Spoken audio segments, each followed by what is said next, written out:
Tere kuulama uudiseid, stuudios Rohkede Välak.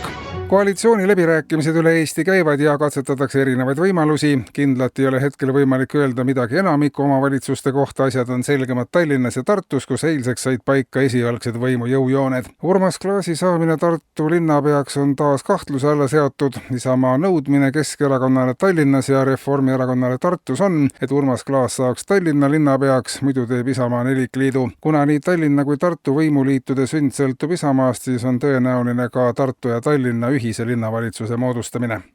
Ja suurest poliitikast tõenäoliselt võtab Riigikogu täna vastu asendusliikme seaduse, mis annab Riigikogu liikmele võimaluse soovi korral saata istungile oma asendusliikme ja ise istungilt puududa. Järjest sagenevad olukorrad, kus üks või teine Riigikogu liige on sunnitud ühel või teisel põhjusel Riigikogu saalist lahkuma või ei saada sinna teatud põhjustel üldse tulla. Samuti on järgmisel hooajal ette tulemas ridamisi hääletusi, kus Riigikogu liige peab minema vastuollu oma tõekspidamistega ja hääletama vastu tahtmist, nii nagu erakond soovib. Siis saab ka saata asendusliikme ja lasta temal ebamugav hääletusprotseduur ära teha, säilitades ise nii puhta südametunnistuse ja näo. Samas ei teki ka siis enam olukordi, kus istungite saal on alati pooltühi või avaneb veelgi kurvem pilt. Rahvas kulutab küll asendusliikmete peale täiendavalt maksuraha, ent saab vastu siis ka senisest enam Riigikogu teenust, märgitakse eelnõu seletuskirjas. Vajadusel saab asendusliige määrata ka endale asendusliikme, kui tuleb hääletada seadusi, mis ka asendusliikmele enam meeltmööda ei ole.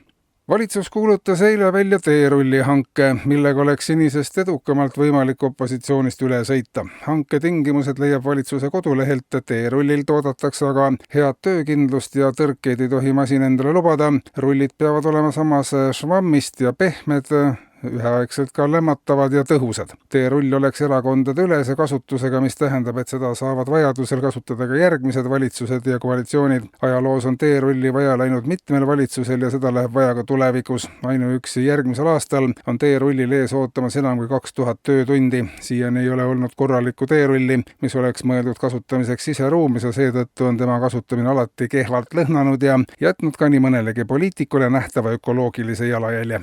Ja korralduslikku. Põllumajandusministeerium annab teada, et paljude maainimeste üheks peamiseks kehva majandusliku elujärje põhjuseks on liigne loomaarmastus. Seda võib väita tuginedes värsketele teaduslikele uuringutele. Kui linnainimesel on ehk koer või kass või harva mõlemad, siis paljudel maainimestel on lisaks sellele veel sead, lambad ja muud kariloomad, kuked, kanad. Harvad ei ole juhused, kus inimesel on mitusada lehma ja nii on selge, et pärast nendega jalutamas käimist ei jõua inimene enam mingisugust tasuvat tööd teha. Eeskätt tuleks lemmikute arvu vähendamisele mõelda, taas normaalsesse ellu tagasi tulla, jätta alles lemmikloom ehk 2 ja siis on ka kiiresti näha, kuidas majanduslik olukord samuti paranema hakkab, soovitab ministeerium.